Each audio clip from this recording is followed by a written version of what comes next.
सूरत में पगार न चूकवता इलेक्ट्रिक बसना ड्राइवरो उतर्या हड़ताल पर, मुसाफरोने हालाकी। सूरत महानगरपालिका संचालित बस सर्विस कोई मुद्दे चर्चा में रहती होय छे, त्यारे आ वखते इलेक्ट्रिक बसना ड्राइवरना कारणे बस सेवा चर्चा में आवी छे। छेल्ला 2 महीनाथी पगार न चूकववामां आवता इलेक्ट्रिक बसना ड्राइवर हड़ताल पर उतर्या छे, जेथी मुसाफरोनो हालाकीनो सामनो करवो पड़ी रह्यो छे। केजोनी कई रीतना तमारो विरोध छे?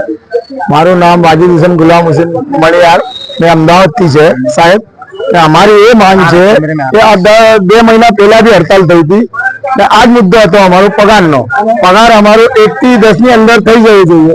आज 11 तारीख, 2 महीना पहला भी आ लोग 15-20 तारीख करी नाखी, 22 तारीख कर नाखी थी। पीएफ नो पीएसआई नो अमारो एज इश्यू के पगार स्लिप आपी अमने बराबर, ए भी 6 महीना भी अमारो पीएफ कपाय छे। 1 જ મહિનાનું पीएफ અત્યારે બતાવે છે જમા ખાતામાં, પીએફ માં ચીજ હોય તો અમે ચાલીએ છીએ રૂટ નંબર 11 ઉપર